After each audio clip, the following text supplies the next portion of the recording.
Hi, I'm Bonnie. I'm 62 years old, and I never imagined that what was supposed to be the happiest day of my daughter's life would become the most painful day of mine. It was a sunny Saturday in May, the kind of day you see in movies. Blue skies, gentle breeze, not a cloud in sight. The venue was the Riverside Country Club, one of those elegant places with manicured lawns and crystal chandeliers that I'd only ever seen in magazines before.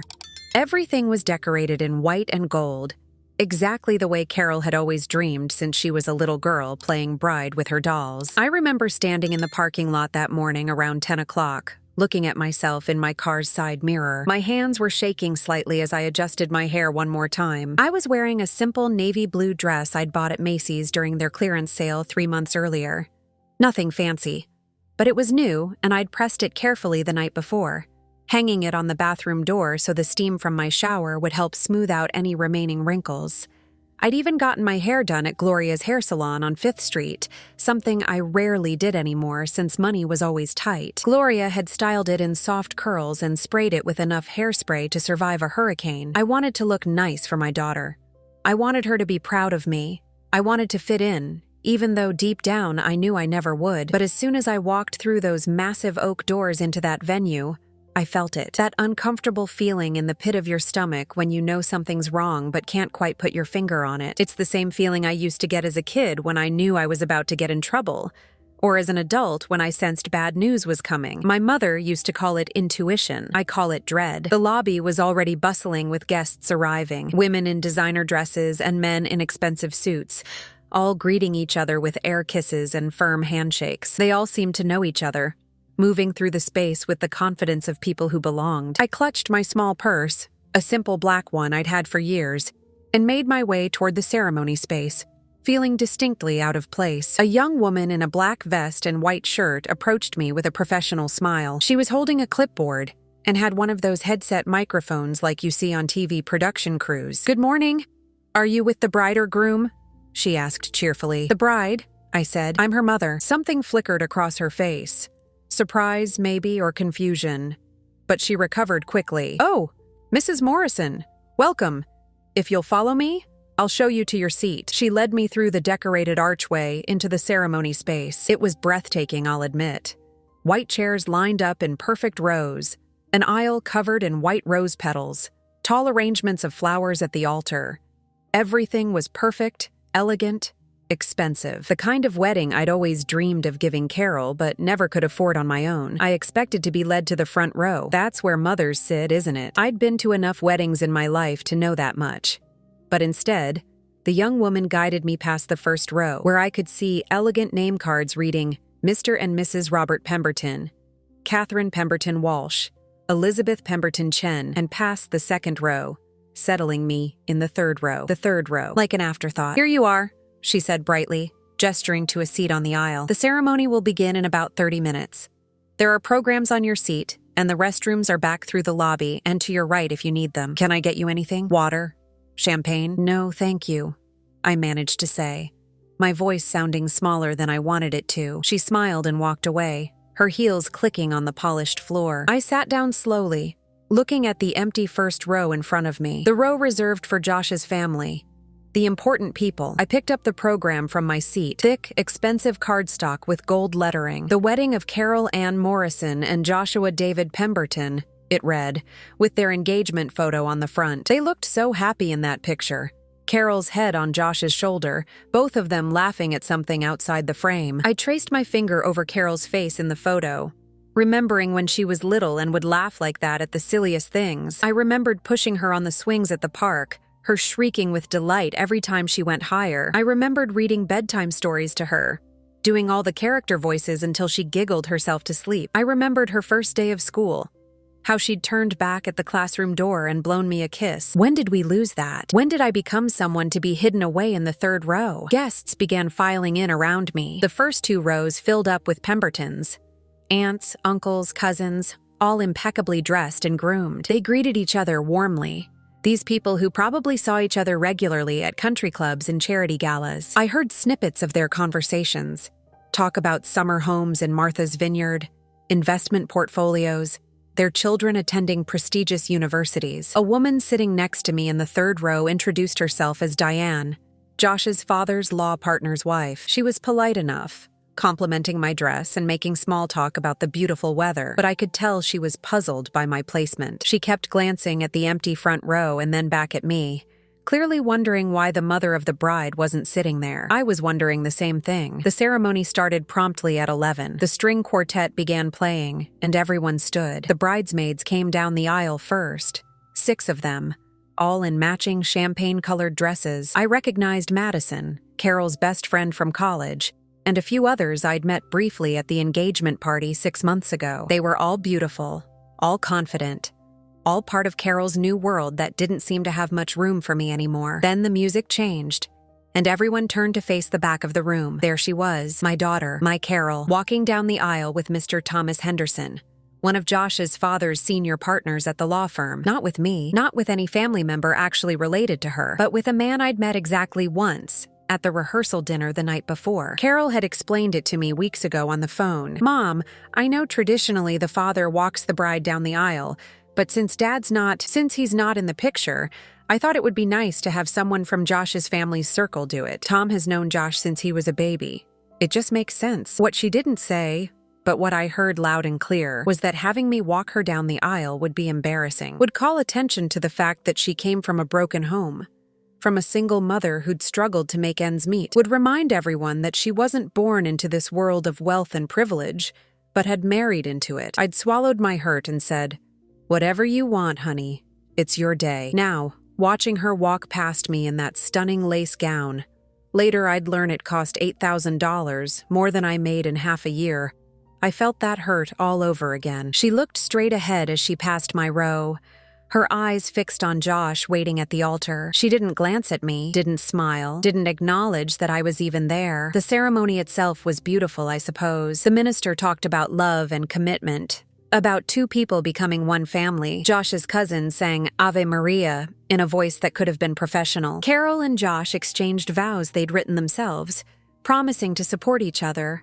honor each other, build a life together. I sat there in the 3rd row, tears streaming down my face, but they weren't tears of joy anymore. They were tears of grief. Grief for the relationship Carol and I used to have. Grief for the future I'd imagined where my daughter and I would always be close. Grief for the little girl who used to need me for everything and had grown into a woman who seemed to need me for nothing at all. When the minister pronounced them husband and wife, and Josh kissed Carol, everyone applauded and cheered. I clapped too, mechanically, watching my daughter walk back down the aisle as Mrs. Carol Pemberton, starting her new life, leaving her old one, leaving me, behind. The receiving line was another exercise in humiliation. Carol and Josh stood at the exit of the ceremony space, greeting guests as they filed past. I waited my turn in line, watching Carol hug Josh's relatives, laugh with her friends, pose for countless photos. When I finally reached her, she gave me a quick, perfunctory hug. "Thanks for coming, Mom," she said,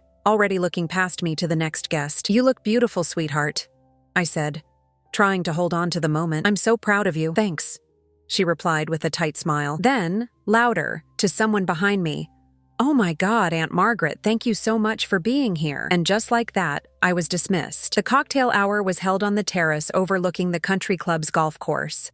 Waiters in crisp white shirts circulated with trays of champagne and fancy hors d'oeuvres, tiny quiches, shrimp cocktails, something with caviar that I didn't try. I stood awkwardly by a tall table, sipping sparkling water since I don't drink, watching the guests mingle and network. I tried to make conversation with a few people. A younger woman complimented my dress, and we chatted briefly about the weather and how beautiful the ceremony was. An older gentleman asked how I knew the bride, and when I said I was her mother, he looked surprised, but recovered with a polite, "Oh, how wonderful.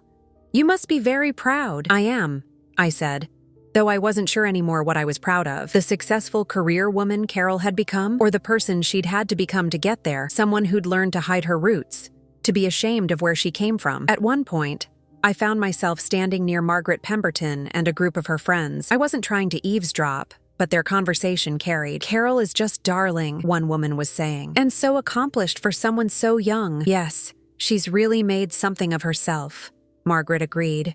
"We're thrilled to have her joining our family, and she fits in so well," another woman added. "You'd never know she came from such humble beginnings. They didn't seem to realize I was standing right there. Or maybe they didn't care. Margaret laughed softly. Oh, we don't talk about that. Carol's very sensitive about her background. She's worked so hard to rise above it. Rise above it. Rise above me. I moved away before I could hear more, my face burning, my hands trembling around my water glass. The reception started at 6 o'clock. I found my table assignment on a large seating chart displayed on an easel. Table 18, in the back right corner of the ballroom, as far from the head table as you could get without being in a different room entirely. The ballroom was magnificent.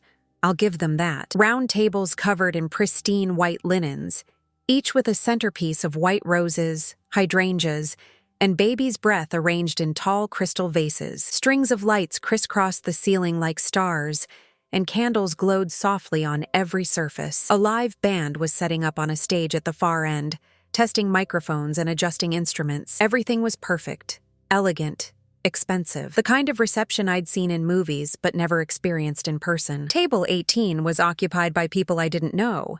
Colleagues from Robert Pemberton's law firm, I learned as we made awkward introductions. There was Harold and Judith, both in their 60s, who talked extensively about their recent cruise through the Mediterranean. There was Craig and Susan, a younger couple who'd just bought a second home in the Hamptons. There was Patricia, a single woman who I think was Robert's secretary, though I wasn't quite sure. They were all perfectly polite to me. They included me in the conversation, asked me polite questions about how I knew the bride, but we had nothing in common. When they talked about their golf games, I had nothing to contribute. I'd never played golf in my life.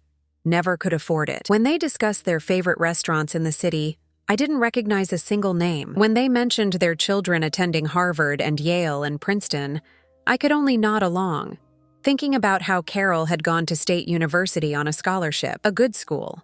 A school I was proud she'd attended, but not the kind of prestigious name that impressed people like this. From my seat in the corner, I had a clear view of the head table. It was elevated on a small platform, giving the bride and groom and their wedding party a better view of the room, and giving the room a better view of them. Carol sat between Josh and Madison, laughing at something one of the groomsmen was saying. Josh's hand was on her knee, and she was leaning into him, looking radiant and happy. Josh's parents sat at the table directly in front of the head table, along with his sisters and their husbands. They were the VIP table, clearly, close to the bride and groom, in everyone's line of sight, positioned to be part of every important moment. And then there was table 18. So far away, I needed to squint to see Carol's expressions clearly. Dinner was served around 7, a choice of filet mignon or Chilean sea bass, both beautifully plated with roasted vegetables and some kind of fancy potato preparation. It was delicious, I'm sure, though I barely tasted it. My stomach was in knots, and I found myself pushing food around my plate more than eating it. The people at my table were engaged in an animated discussion about stock portfolios and investment strategies. Harold was giving Craig advice about diversifying assets. Susan was talking about their financial advisor. I had nothing to add. My investment portfolio consisted of a modest savings account at the local credit union that I'd nearly drained to send Carol that check for the wedding. I found myself watching Carol more than engaging with the table. I studied her face, looking for any sign of the girl I'd raised. The girl who used to sit at our tiny kitchen table doing homework while I made dinner after my shift at the hospital. The girl who used to help me clip coupons from the Sunday paper so we could save money at the grocery store. The girl who used to say, "When I grow up and have money, Mommy, I'm going to buy you a big house and you'll never have to work again." What happened to that girl? Around 8 o'clock, the speeches began. The MC, a professional, not someone from the wedding party, called for everyone's attention. The room quieted down, and he introduced Josh's father first.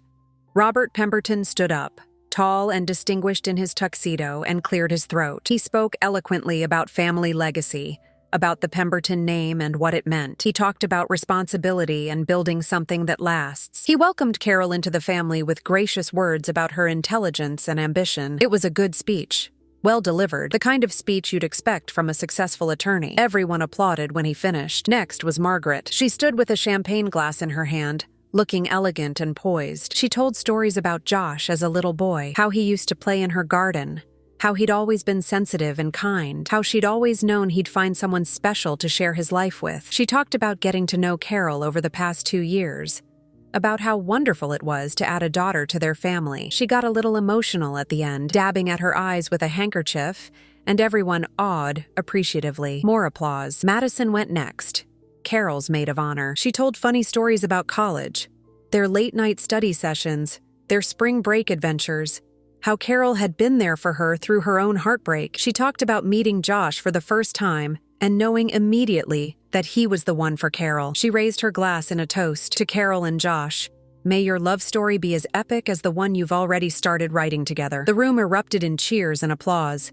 I kept waiting for someone to mention me, waiting for Carol to acknowledge that she had a mother too, a mother who'd raised her, a mother who'd sacrificed everything so she could be here today, in this beautiful ballroom, marrying a good man from a good family. But no one said my name, not Robert, welcoming Carol into his family, not Margaret, talking about adding a daughter, not Madison, recounting their college years I'd paid for with overtime shifts and second jobs. It was as if I didn't exist. I felt invisible sitting there at table 18, erased from my own daughter's story. And then, around 8:30, Carol stood up. The room fell silent immediately, everyone turning their attention to the beautiful bride. She picked up her champagne glass from the table.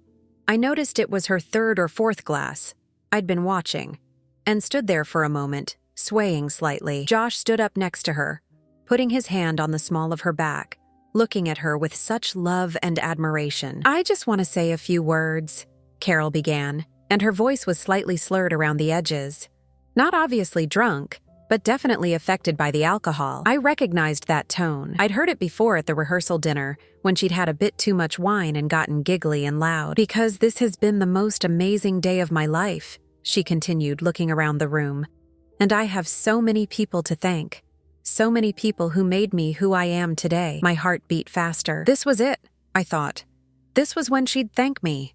When she'd acknowledge everything I'd done. Maybe she'd even call me up to the head table, put her arm around me, show everyone that despite everything, she was still my daughter, and I was still her mother. First of all, Carol said, turning to Josh, I want to thank my incredible husband. They kissed, and the room erupted in applause and whistles and cheers. I clapped along mechanically, my heart sinking a little. But that was normal, I told myself. Of course she'd thank her husband first. Josh, you are my everything, Carol said when the applause died down. You showed me what real love looks like, what partnership looks like, what it means to build a life with someone who truly sees you and values you. More applause. Josh was beaming at her, his eyes glistening. And I want to thank Margaret and Robert, Carol continued, gesturing to Josh's parents. They both stood up slightly, acknowledging the attention. You two, God, where do I even start? She took another sip of champagne, and I noticed Josh's hand tightening slightly on her waist, as if trying to steady her, or maybe signal her to wrap it up. But Carol wasn't done. You've been more than just in-laws to me, she said, and there was an emotional tremor in her voice now. You've been real parents to me. Like, actual parents. Something cold settled in my stomach. Real parents? Actual parents? What did that make me? Around me, I heard a few uncomfortable shifts in chairs. Even the people at table 18 who didn't know me well seemed to sense something was off. Seriously, Carol went on, her voice getting louder, more emphatic. She was fully warmed up now, the alcohol and emotion combining to make her more unfiltered than I'd ever seen her. You two have taught me so much about class, about elegance, about what it really means to be part of a real family. A family that knows how to live, how to carry themselves in the world, how to matter, you know? Margaret looked pleased, but also slightly uncomfortable. Robert was smiling, but there was something uncertain in his eyes. I mean, I spent so many years thinking family was just whoever happened to raise you, Carol said.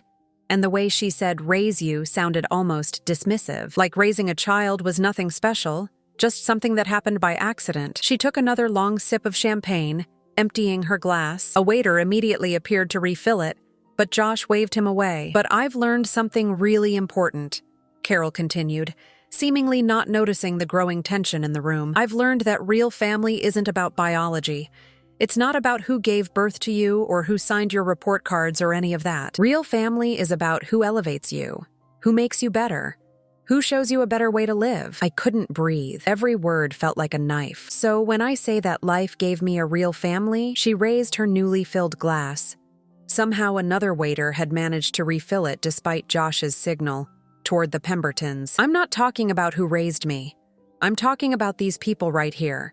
The ones who actually gave me class, who actually gave me dignity, who showed me that there's more to life than just surviving, who showed me how to thrive. The room had gone very, very quiet, the kind of quiet that presses down on you, makes it hard to breathe. I could feel people looking at me now. Some were glancing over their shoulders. Others were whispering behind their hands. Some looked pitying. Some looked shocked. Some looked away in embarrassment. My face was burning. My hands were shaking so badly I had to clench them together in my lap to make them stop. And then Carol turned. Her eyes found me, locked onto mine across the expanse of that ballroom. For just a second, maybe less, I saw something flicker in her expression. Doubt, maybe.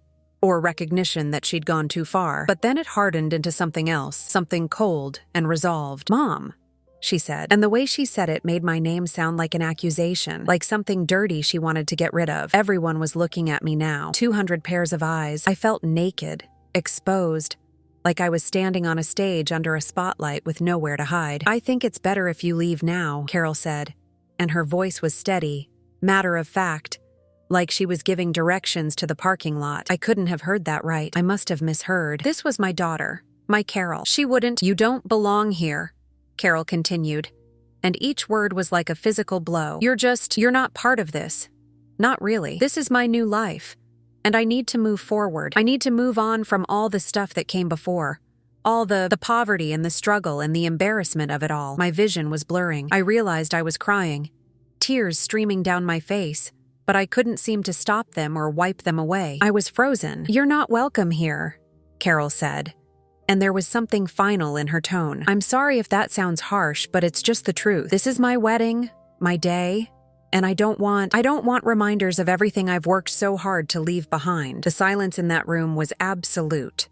Complete. You could have heard a pin drop on the thick carpet. Josh's face had gone from smiling to confused to horrified in the span of seconds. His sisters looked shocked, their mouths open. Margaret had her hand over her heart. Robert's face was unreadable, but his jaw was clenched. Madison was staring at Carol like she didn't recognize her. And me? I couldn't move, couldn't speak, couldn't process what was happening. But then something inside me shifted. Some last shred of dignity. Some final ounce of self-respect that I didn't even know I still had. I wouldn't cry here. Not anymore.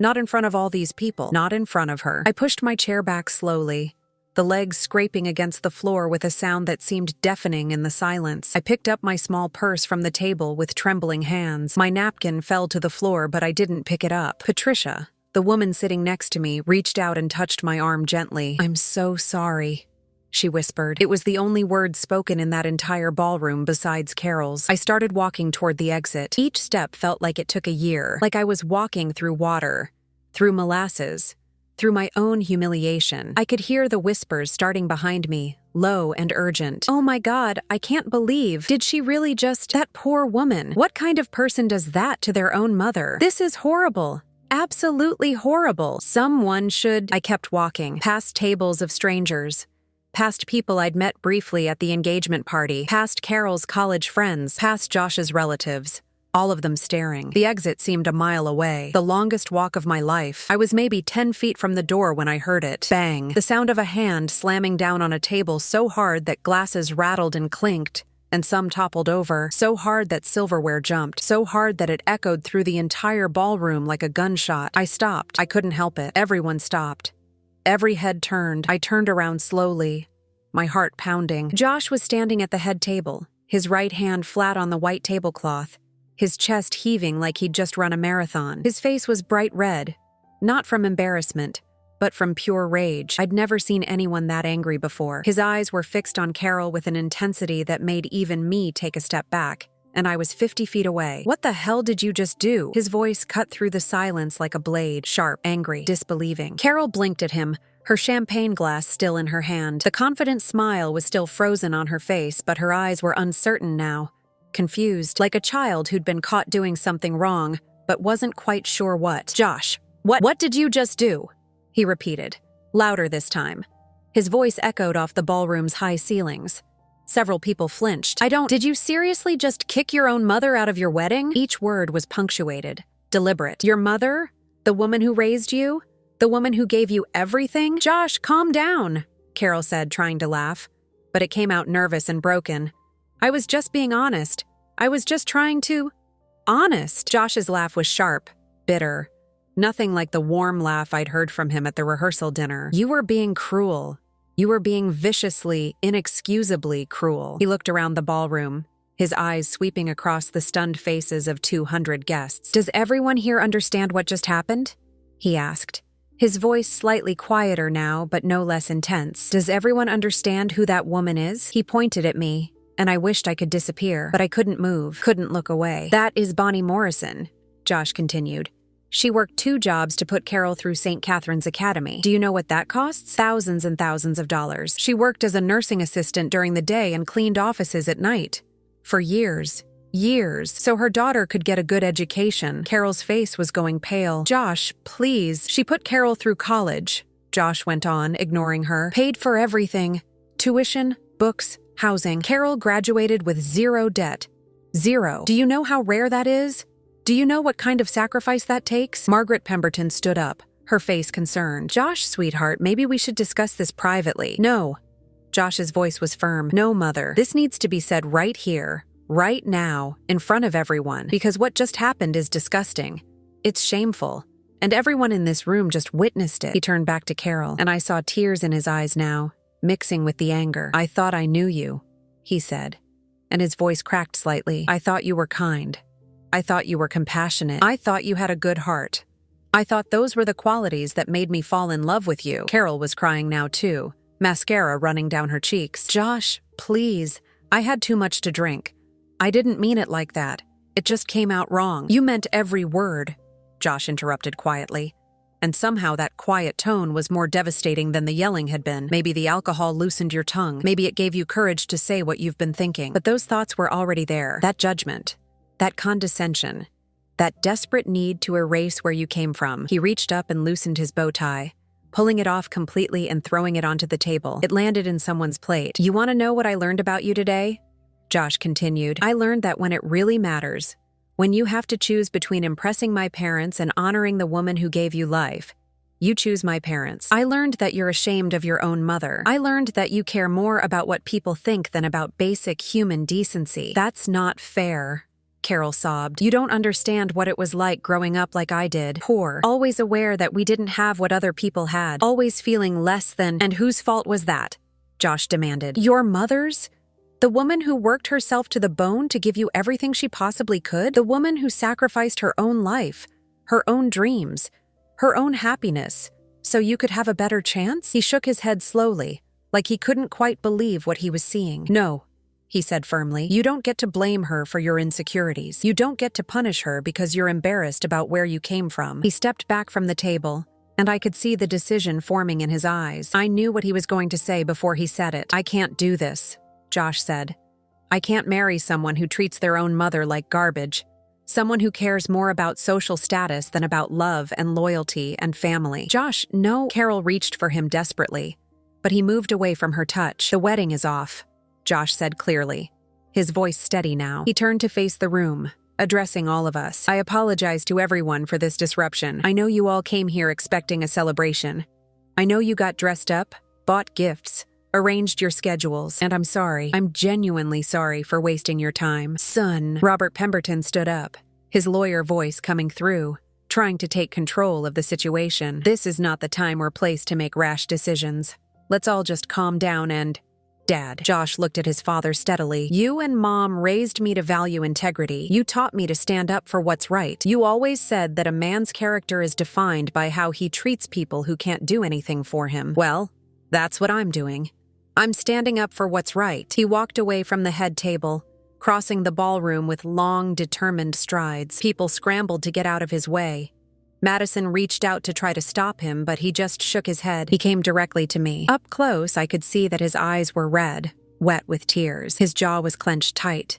His hands were shaking. Bonnie, he said softly, and his voice was gentle now, so different from the anger of moments before. I am so sorry. You didn't deserve any of that. You didn't deserve any of what just happened to you. Please don't leave thinking that anyone here agreed with what she said. I tried to speak, but nothing came out. My throat was too tight, my emotions too overwhelming. What she did was wrong, Josh continued, his voice firm despite the tears.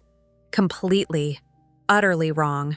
You're a good mother, you're a good person, and you deserved so much better than this." He reached out and took my hand gently, squeezing it. His hand was warm and steady despite the trembling. "Thank you," he said. "Thank you for raising such a smart, capable daughter. It's just a shame she forgot to be grateful along the way." He let go of my hand and turned back to the room one more time. He walked to where the MC stood with his microphone, took it from him, and turned it on. The feedback screeched slightly. "The wedding is canceled," Josh announced, his voice amplified now, echoing through the ballroom sound system. "There will be no marriage today. Probably not ever, honestly. Thank you all for coming. I'm sorry you had to witness this, but I will not start my life with someone who doesn't understand what family really means." He set the microphone down on a nearby table and walked straight out the side door that led to the garden. For a few seconds, nobody moved, nobody spoke. The ballroom was frozen like a photograph, and then chaos erupted. Everyone started talking at once. People stood up from their tables, gathering their things, some clearly wanting to leave as quickly as possible. Others huddled in groups, talking in excited, scandalized whispers. Some were taking out their phones, probably texting or even posting about what had just happened. I saw Margaret rush over to Carol, who had collapsed back into her chair, her face in her hands, her shoulders shaking with sobs. Elizabeth and Catherine hovered nearby, looking uncertain, not knowing how to help. Madison stood frozen by the head table, her hand over her mouth, tears streaming down her face. Robert was talking urgently with several other men, groomsmen, I think, or maybe family members, gesturing and clearly trying to figure out what to do next. And me? I just stood there, frozen near the exit, watching my daughter's world fall apart, feeling a mixture of emotions I couldn't even begin to name or understand. Patricia from my table approached me, her face full of concern. "Mrs. Morrison, can I get you anything? Water? Do you need to sit down?" I need to go," I managed to say. "Let me walk you to your car," she offered kindly. I nodded, grateful for the support, and let her guide me out of the ballroom, through the lobby and into the parking lot where the sun was now setting, painting the sky in beautiful streaks of orange and pink and purple. It was so beautiful, so peaceful, such a stark contrast to the nightmare that had just unfolded inside. Patricia stayed with me until I got to my car, making sure I was okay to drive. I assured her I was fine, though I wasn't. I wasn't fine at all. I sat in my car for a long time, my hands on the steering wheel staring at nothing. My phone buzzed several times, but I ignored it. I couldn't talk to anyone, couldn't explain what had happened, could barely process it myself. Finally, I started the car and drove home in a daze. The roads were familiar. I'd driven them thousands of times, but tonight they felt foreign, like I was in someone else's life, someone else's story. When I got home to my small apartment on the second floor of a building that had seen better days, I climbed the stairs slowly, unlocked my door, and stepped inside. Everything was exactly as I'd left it that morning. My coffee cup still in the sink, the television remote on the arm of the couch, my reading glasses on the side table, everything the same, but everything different. I collapsed onto my couch and finally, I let myself cry, really cry. Not the silent tears from earlier, but deep, wrenching sobs that came from somewhere deep inside. I cried for the little girl who used to crawl into my bed during thunderstorms and tell me she loved me more than the whole world. I cried for the teenager who used to bake cookies with me on Sunday afternoons and tell me about her crushes and her dreams. I cried for the young woman who used to call me every day from college just to say hi, just to hear my voice. I cried for the daughter I'd lost somewhere along the way, and I cried for myself, for all the years I'd given, all the sacrifices I'd made, all the dreams I'd deferred or abandoned entirely, for the life I could have had if I'd put myself first sometimes, instead of always putting Carol first, for the relationships I'd let slip away because I was too tired, too busy, too focused on being a good mother. And this was my reward, being told I wasn't welcome at my own daughter's wedding, being told I was an embarrassment, being told I should leave. My phone kept buzzing. Text messages, calls. I finally looked at it. My sister Linda. "OMG, just heard what happened.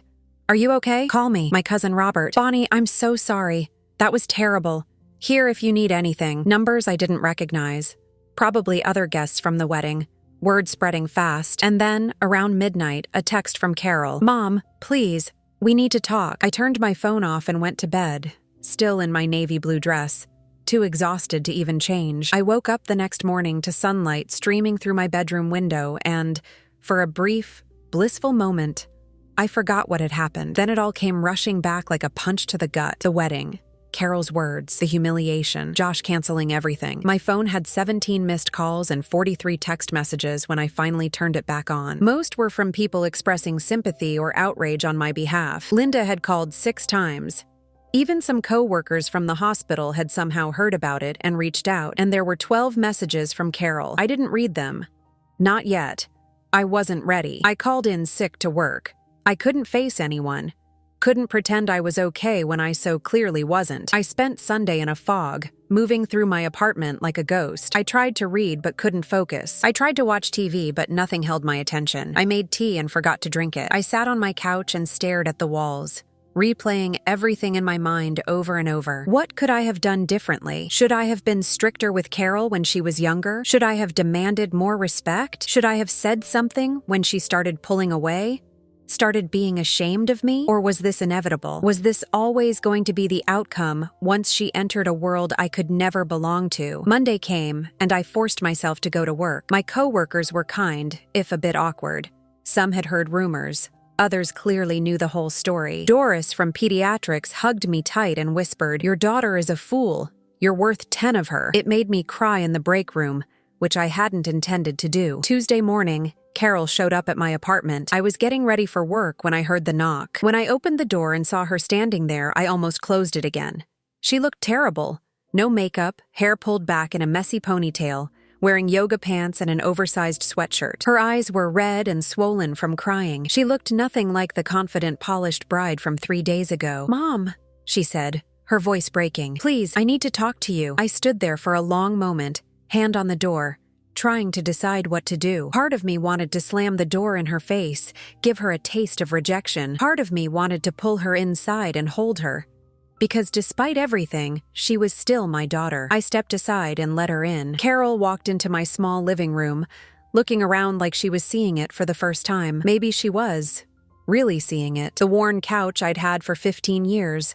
The coffee table I'd bought at a yard sale when she was in high school. The small TV that was at least a decade old. The framed photos on the wall, mostly of her at various ages, smiling, happy. She sat down on the edge of the couch, her hands clasped together tightly in her lap. "I'm so sorry, Mom," she said, and fresh tears started streaming down her face. "I'm so sorry. I don't know what I was thinking. I don't know why I said those things." I stood near the door, arms crossed, waiting. I'd learned a long time ago that sometimes the best thing you can do is just be quiet and let people talk themselves out. "I was drunk," Carol continued. "I know that's not an excuse, but I was. I had too much champagne and I wasn't thinking clearly and everything just came out wrong." "Came out wrong," I repeated, my voice flat. "Is that what you think happened?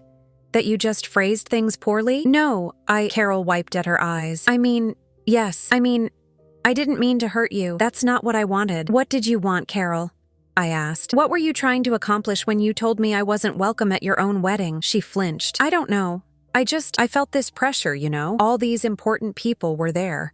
Josh's family, his parents' friends, business associates, and I just wanted everything to be perfect. I wanted to fit in. I wanted them to see me as one of them. And I was the problem," I said. "I was the thing that didn't fit." "No, that's not—" But she stopped, because we both knew that was exactly what she'd meant. We sat in silence for a minute. I could hear the clock on my wall ticking, could hear Mrs. Chen's TV through the thin walls, could hear traffic from the street below. "Josh left me," Carol said finally, her voice small. "He moved out of our apartment, won't answer my calls. His family is furious with me. Margaret won't talk to me. Robert sent me an email saying I embarrassed their family. Catherine and Elizabeth blocked me on social media." She looked at me like she expected sympathy, like she expected me to comfort her. "And?" I said. Carol blinked. And I've lost everything, Mom. My wedding is canceled. My relationship is over. His family hates me. My friends think I'm horrible. Madison hasn't returned any of my texts. People from work are looking at me funny.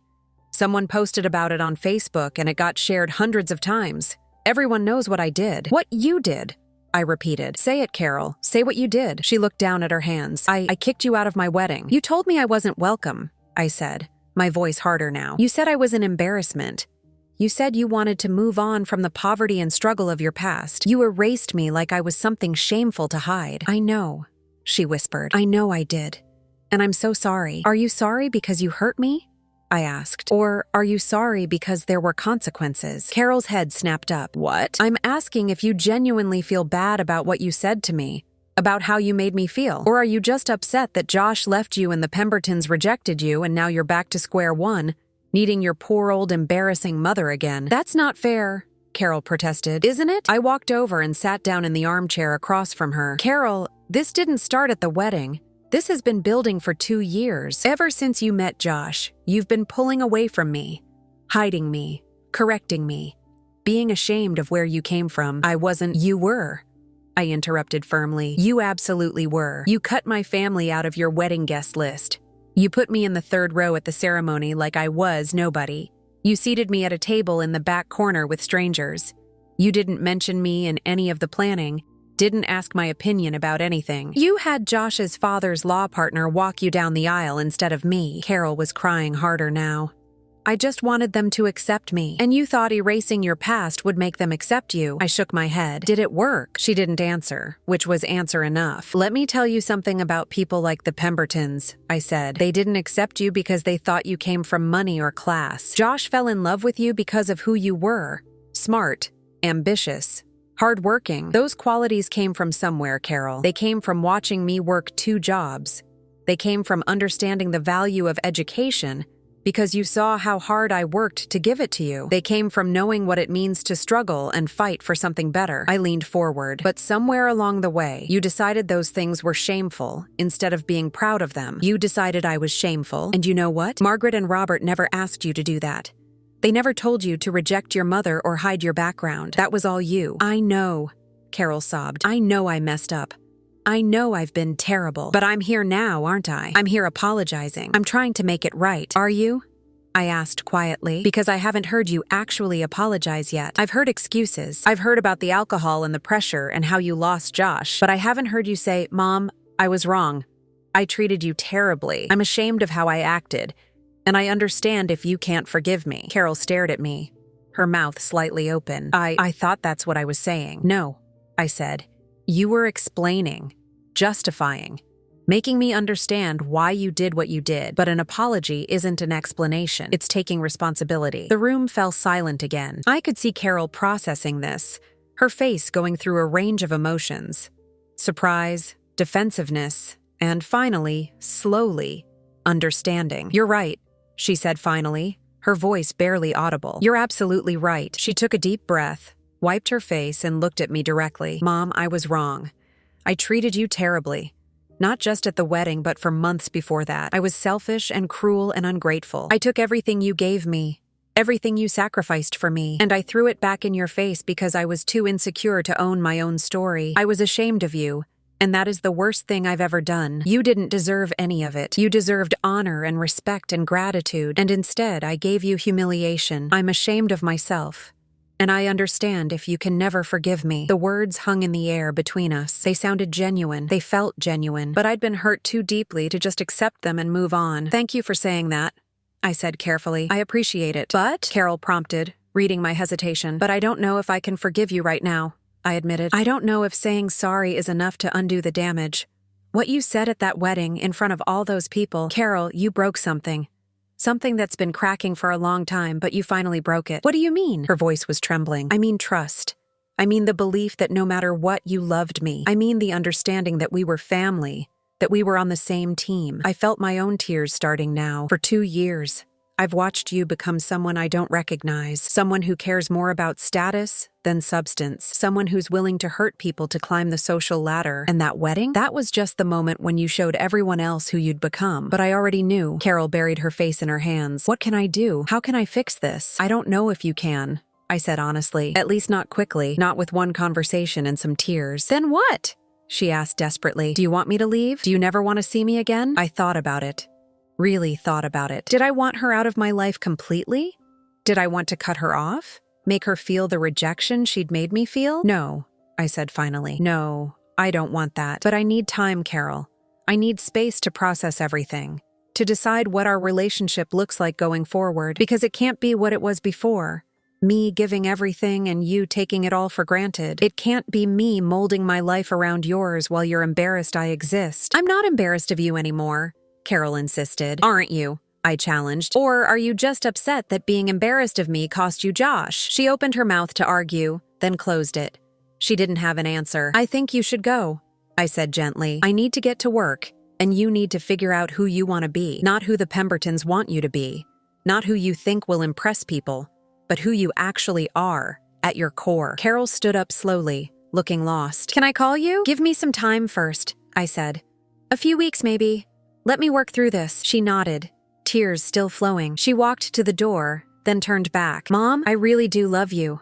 I know I have a terrible way of showing it, but I do. I know you do, I said.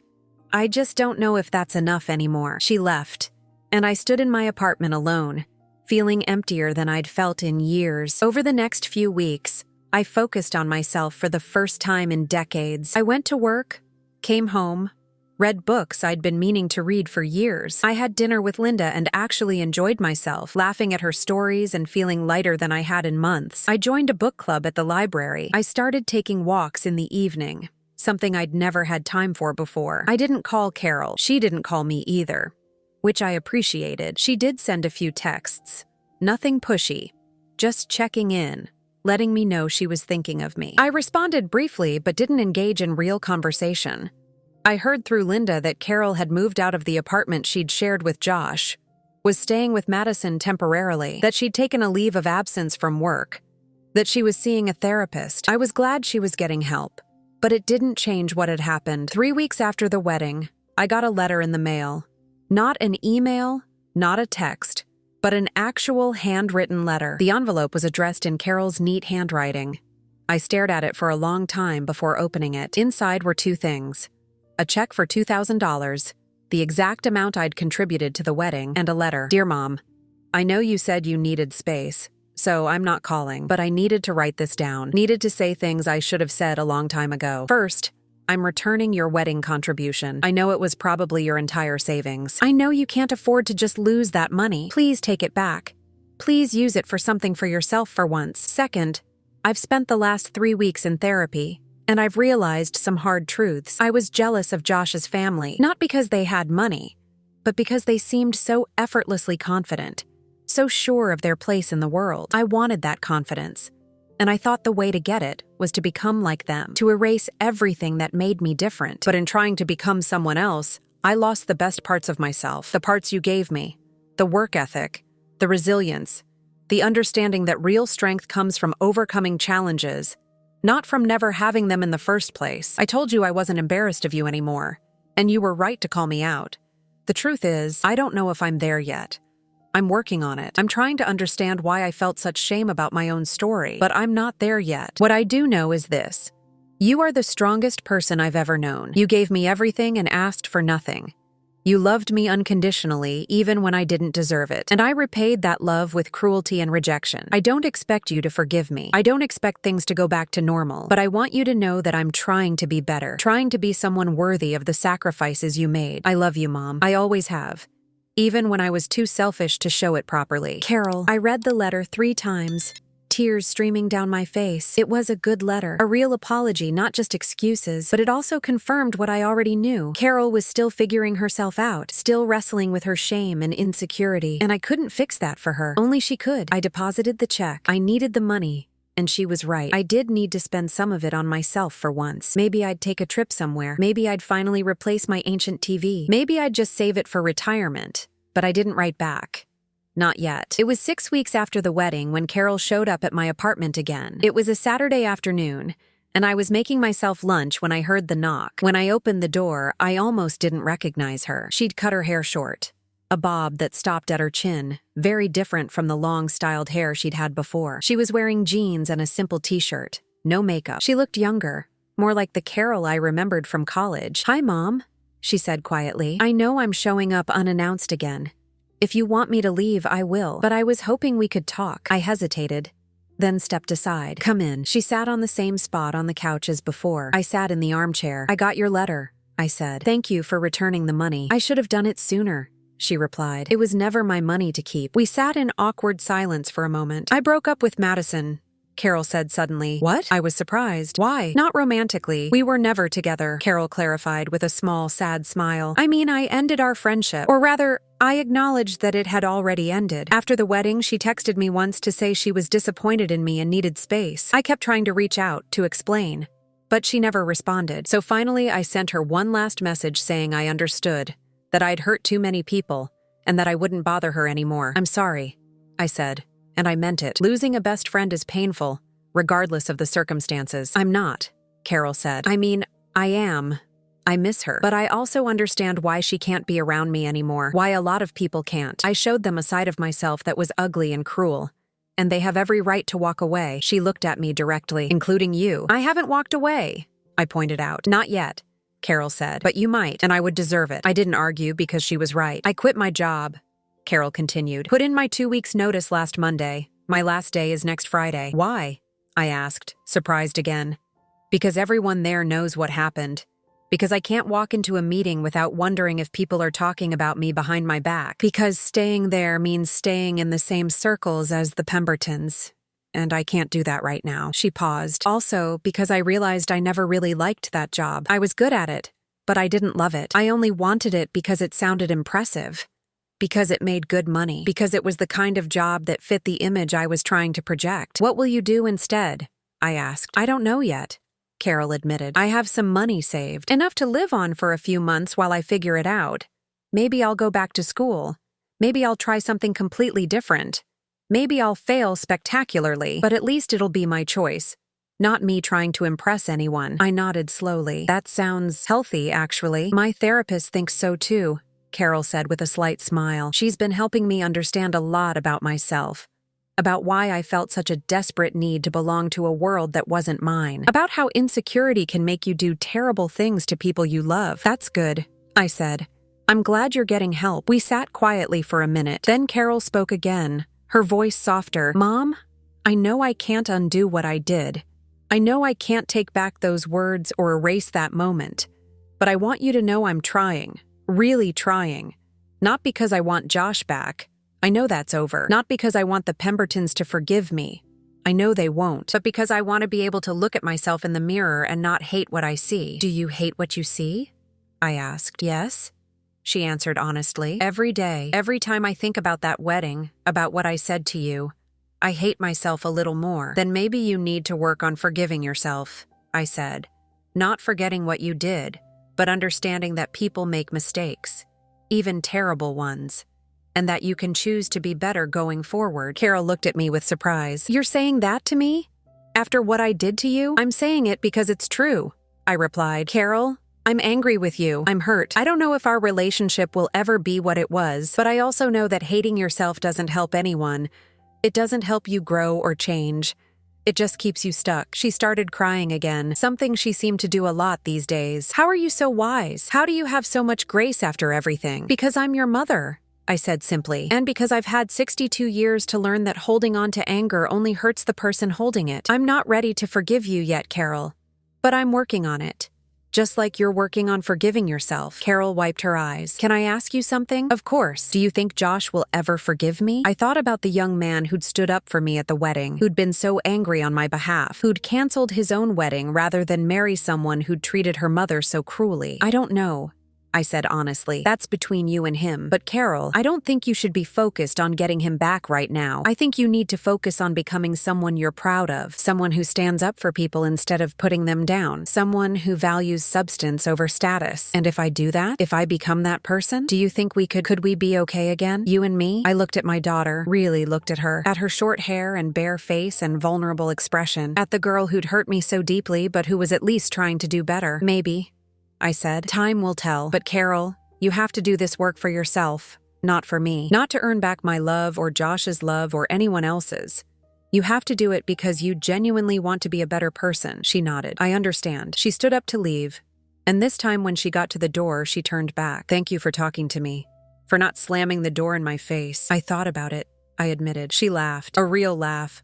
The first one I'd heard from her in a long time. I wouldn't have blamed you. After she left, I sat on my couch for a long time, thinking about the wedding, about Carol's apologies, about Josh and his family, about the future. I thought about dignity and what it really meant. Not the superficial dignity of expensive clothes and fancy addresses, but the deep dignity that comes from knowing your worth, from standing up for yourself and others, from refusing to compromise your values for anyone. I'd spent so many years putting Carol first that I'd forgotten to put myself first sometimes, forgotten to demand respect, forgotten to set boundaries. But maybe it wasn't too late to start. 3 months after the wedding, I ran into Josh at the grocery store. I almost didn't recognize him at first.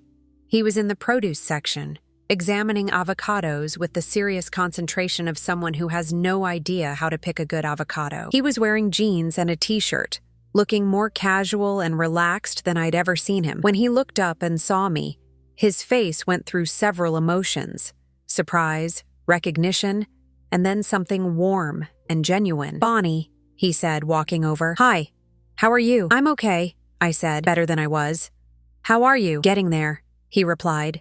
It's been a rough few months, honestly, I can imagine." We stood there awkwardly for a moment, two people connected by a disaster neither of us had anticipated. "I want you to know," Josh said finally, "I don't regret what I did. Calling off the wedding, standing up for you, that was the right thing to do." "I know," I said, "and thank you for standing up for me when no one else did. My parents were angry at first," he continued. "They thought I'd made a scene, embarrassed the family, but after they had time to process it, they came around. My mom actually called Carol's actions unforgivable and said she was glad I'd walked away." "That must have been validating," I said. "It was, but it was also complicated.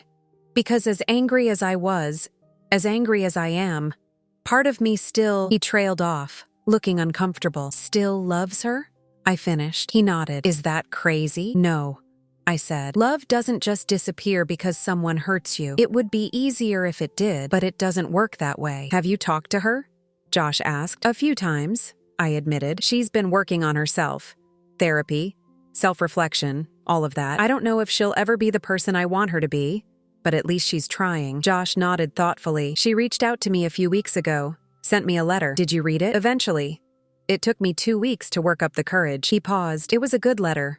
A real apology, not asking for anything, not making excuses, just acknowledging what she'd done and saying she was sorry." "Did you respond?" "Not yet," Josh said. "I'm not sure I want to, not because I'm still angry, but because I don't know if I can trust her again. That wedding showed me a side of her I'd never seen before. A side that scared me." "That's understandable," I said. "Trust is hard to rebuild." We talked for a few more minutes about inconsequential things. His job, my work at the hospital, the weather. It was surprisingly comfortable, talking to this young man who'd almost been my son-in-law, who'd stood up for me when my own daughter wouldn't. As we were saying goodbye, Josh said one more thing. "Bonnie, you should be proud of yourself. For everything you did for Carol, for everything you sacrificed. She might not appreciate it, but I do, and I hope someday she will too." I drove home from the grocery store with tears in my eyes, but for the first time in months, they were tears of something other than pain. Maybe gratitude, maybe relief, maybe just recognition that I'd done my best. And that had to be enough. It's been 6 months since the wedding that never was. 6 months of healing, of processing, of slowly rebuilding myself and my life. Carol and I talk now, not every day, not even every week, but regularly enough that I know she's still working on herself. She got a new job at a nonprofit organization that helps underprivileged kids get access to education. The pay is less than half what she made before, but when she talks about it, I can hear genuine passion in her voice. "I met a girl last week," she told me during our last phone call. "Reminds me of me at that age. Smart, ambitious, but from a family that can barely afford food, let alone private school. I'm helping her apply for scholarships." "That's wonderful, honey," I said, and I meant it. "It made me think about everything you did for me," Carol continued. "How you worked so hard to give me opportunities. I don't think I ever really understood how much that cost you.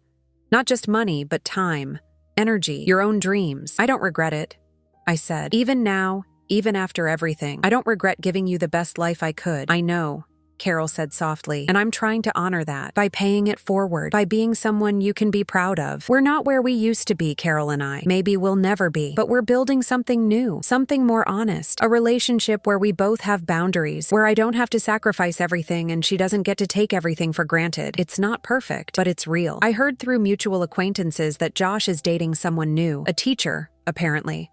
Someone down to earth and kind. I hope he's happy. He deserves it. I also heard that Carol ran into him at a coffee shop last month. They talked briefly, cordially, no drama, No big reconciliation, just two people who used to mean something to each other acknowledging that past and moving on. As for me, I'm doing things for myself for the first time in decades. I took a trip to the coast with Linda, spent a weekend eating fresh seafood and walking on the beach. I bought a new TV, nothing fancy, but mine, chosen by me, paid for by me. I've been going to my book club regularly and actually made a few new friends. I'm learning that I'm more than just Carol's mother. I'm Bonnie. I'm a woman who worked hard her whole life, who raised a daughter on her own, who survived rejection and humiliation and came out the other side. I'm learning that dignity isn't about expensive clothes or fancy addresses, or being accepted by the right people. Dignity is about knowing your worth, standing up for yourself, refusing to be treated as less than you are. And I'm learning that forgiveness doesn't mean forgetting. It doesn't mean pretending something didn't hurt. It means acknowledging the pain, processing it, and choosing to move forward anyway, not for the other person's sake, but for your own. Do I forgive Carol completely? I'm not sure yet. Some days I'm closer than others. Some days I remember that wedding, and I feel the hurt all over again. But some days I see the woman she's becoming, not perfect, still flawed, but trying. And I feel something like hope, because at the end of the day, she's still my daughter, and I'm still her mother. And maybe, just maybe, that's enough to build on. The phone rings as I'm finishing my morning coffee. It's Carol. "Hi, Mom," she says. "I know it's early, but I wanted to catch you before work. Are you busy this Saturday?" "I don't think so," I say. "Why?" "I'd like to take you to lunch, just the two of us. Nothing fancy, just, I'd like to spend time with you." I smile. "I'd like that too." "Great," she says, and I can hear the smile in her voice. "I'll pick you up at noon?" "Sounds perfect." After we hang up, I sit with my coffee and look out my window at the morning sun rising over the city. It's going to be a good day, I think. Not perfect, not without its complications and lingering hurts, but good enough. And for the first time in a long time, that feels like more than enough. Final reflection. You know what I've learned through all of this? That you can love someone deeply and still need to step back when they hurt you. That forgiveness isn't about excusing behavior. It's about freeing yourself from the weight of carrying anger and resentment. I learned that sacrifice, while noble, shouldn't mean erasing yourself completely. That being a good mother doesn't mean accepting mistreatment. That setting boundaries isn't selfish. It's necessary. I learned that people can change, but only if they want to. Only if they do the hard work of looking at themselves honestly and deciding to be better. Carol is doing that work now, and I'm proud of her for it. But she's doing it for herself, not for me or Josh or anyone else. And that's exactly how it should be. I learned that dignity comes from within. It's not something someone can give you or take away. It's the quiet knowledge that you have worth, regardless of what anyone else thinks or says. Most importantly, I learned that sometimes the most loving thing you can do is let someone face the consequences of their actions. Josh canceling that wedding was devastating for Carol, but it was also the wake-up call she needed. If he'd married her anyway, if everyone had just swept it under the rug and pretended it didn't happen, she might never have changed. She might have gone through life believing that she could treat people however she wanted without repercussions. So in a strange way, Josh gave Carol a gift that day. A painful, humiliating, life-altering gift, but a gift nonetheless. And me? I gave myself a gift too. The gift of self-respect. The gift of saying, I deserve better than this. The gift of walking away from someone I loved because staying would have meant accepting unacceptable treatment. It wasn't easy. It still isn't easy. There are days when I want to just forget the whole thing happened and go back to the way things were. Days when I miss having my daughter close. Miss the simple relationship we used to have before Josh and the Pembertons and all the complications that came with them. But I can't go back. None of us can. We can only move forward, carrying the lessons we've learned, trying to do better, trying to be better. And that's what I'm doing, one day at a time, one conversation at a time, one small act of self-care at a time. I'm rebuilding myself, not as Carol's mother, though I'll always be that, but as Bonnie, as a woman with her own life, her own dreams, her own worth. And you know what? That feels pretty damn good. Here's what nobody tells you about family. It's complicated. It's messy. It's full of love and hurt and disappointment and joy all tangled together in ways that can't be easily separated. We grow up with this fairy tale idea of what family should be. Unconditional love, unwavering support, people who will always have your back no matter what. And sometimes, for some people, family is that. But for many of us, it's more complicated. Sometimes the people we love the most are the ones who hurt us the deepest. Sometimes family means forgiving things that seem unforgivable. Sometimes it means walking away, even when it breaks your heart. Sometimes it means setting boundaries with people you wish you could be completely open with. Carol and I are figuring out what family means for us now. It doesn't look like it did when she was little. It doesn't look like I always imagined it would, but it's real, it's honest, and it's built on a foundation of hard truths rather than comfortable lies. She knows now that I won't accept being treated poorly, even by her. I know now that she's struggling with her own demons, her own insecurities, her own journey to becoming who she wants to be. And we're both learning that family isn't just about blood or obligation. It's about showing up, even when it's hard. It's about telling the truth, even when it hurts. It's about respecting each other, even when you don't understand each other. That's what I want people to understand when they hear my story. It's not just about a bride who rejected her mother at a wedding. It's not just about a groom who stood up for what's right. It's about all of us, every person in that ballroom, every person reading this story, trying to navigate the complicated terrain of family relationships. It's about the mother who works herself to exhaustion for her children. It's about the daughter who struggles to reconcile where she came from with where she wants to go. It's about the young man who has to choose between love and principle. It's about the bystanders who witness cruelty and have to decide whether to speak up or stay silent. It's about all of us, trying our best, failing sometimes, and hopefully learning from those failures. If you're reading this and you've experienced something similar, if you've felt rejected by a child you sacrificed everything for, I want you to know you're not alone. It doesn't mean you failed as a mother. It doesn't mean your love wasn't enough. Sometimes people, even people we love, make choices that hurt us. Sometimes they're so focused on their own pain or insecurity or ambition that they can't see the damage they're causing. That's not your fault. You can't control how other people treat you. You can only control how you respond, and sometimes the most powerful response is to say, I love you, but I won't accept this treatment. It's okay to step back. It's okay to need time. It's okay to be hurt and angry and disappointed. All of those feelings are valid, but don't let someone else's poor treatment define your worth. You are valuable.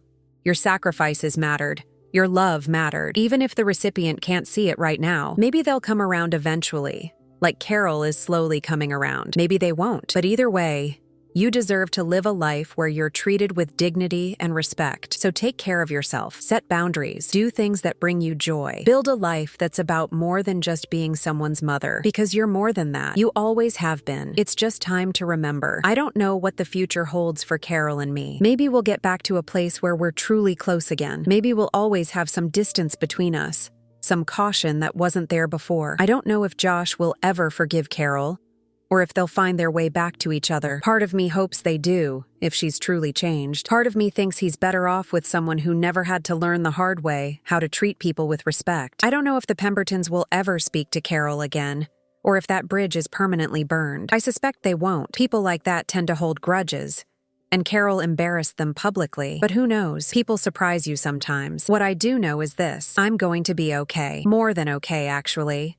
I'm going to thrive. Because for the first time in my adult life, I'm putting myself first. I'm making choices based on what I want, not what someone else needs from me. I'm building friendships and hobbies and a life that's rich and full, even without Carol at the center of it. She'll always be my daughter.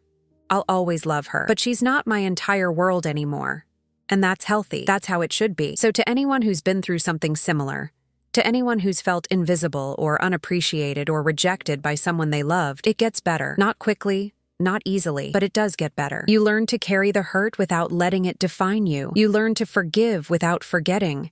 You learn to move forward even when the past keeps pulling you back. And eventually, if you're lucky, you wake up one morning and realize you're happy, not despite what happened, but because of what you learned from it, because of who you became in the process of healing. That's where I am now. Happy, healing, moving forward. And if Carol continues on her path, continues doing the work to become a better person, maybe someday we'll be more than just mother and daughter connected by blood and obligation. Maybe we'll be friends, real friends who choose each other, not because we have to, but because we want to. That's my hope anyway. But even if that never happens, I'll be okay. Because I've learned the most important lesson of all. I am enough, just as I am, without anyone else's validation or approval. I am Bonnie Morrison. I'm 62 years old. I worked 2 jobs to raise my daughter. I sacrificed and struggled and fought to give her a better life. And yes, she hurt me deeply, but I survived it. I'm surviving it, and I'm proud of that. I'm proud of the life I've built. I'm proud of the woman I am. I'm proud that even in my darkest moment, standing in that ballroom being publicly humiliated, I maintained my dignity. I didn't make a scene. I didn't lash out. I simply walked away with my head held high. That took strength. More strength than I knew I had. And it showed me that I'm stronger than I ever gave myself credit for. So here's to moving forward. Here's to second chapters and new beginnings. Here's to finding joy and peace and purpose beyond motherhood. Here's to all of us who've been hurt and are learning to heal. Here's to dignity, to self-respect, to knowing our worth. Here's to survival, and more than survival, to thriving. Because we deserve it. All of us. Every single mother who's ever been taken for granted. Every person who's ever been made to feel less than. Every human being who's ever been rejected by someone they loved. We deserve to be treated well. We deserve to be valued. We deserve to be loved. Not in spite of who we are, but because of who we are. And if we don't get that from the people we expect it from, we can give it to ourselves. That's the real lesson here. That's what I learned from the worst day of my life. I learned to love myself, to value myself, to stand up for myself. And that, in the end, is the greatest gift I could have received, even if it came wrapped in heartbreak. A final word. If Carol were writing this story, it would probably be different. She'd talk about the pressure she felt, the insecurity, the desperate need to fit into a world that seemed just out of reach. She'd explain how the alcohol lowered her inhibitions and let her worst impulses take over. She'd focus on her regret, her shame, her journey to redemption. If Josh were writing it, he'd talk about the shock of seeing someone he loved behave so cruelly. He'd describe the internal struggle between love and principle, and how he chose principle even though it cost him everything. He'd reflect on what it means to stand up for what's right, even when it's personally devastating. If Margaret and Robert Pemberton were writing it, they'd probably paint themselves as the victims. Their family embarrassed, their son hurt, their carefully planned event turned into a disaster. But this is my story, and from where I'm sitting, it's a story about finding strength you didn't know you had, about learning to value yourself when others don't, about understanding that love, real love, requires respect, and respect requires boundaries. It's a story about dignity, about self-worth, about the quiet power of walking away from something that's hurting you, even when every instinct tells you to stay and fix it. Most importantly, it's a story about second chances, not necessarily second chances for relationships, though sometimes those happen too, but second chances at life, at happiness, at building something meaningful from the ashes of disappointment. I'm getting my second chance now. At 62 years old, I'm discovering who I am beyond being someone's mother. I'm finding joy in small things. A good book, a walk in the park, a conversation with a friend. I'm learning that I don't need grand gestures or big moments to feel fulfilled. Sometimes happiness is just a quiet Saturday morning with coffee and sunshine. And Carol? She's getting her second chance too. A chance to rebuild herself from the ground up, to figure out who she really is and who she wants to be, to learn from her mistakes and become someone better. I hope she makes the most of it. I really do, because second chances are precious. They don't come around often, and when they do, we have to grab them with both hands and hold on tight. That's what I'm doing. That's what I'll keep doing. One day at a time, one step at a time, one small act of self-love at a time, moving forward, always forward, because that's all any of us can do. And sometimes, that's enough.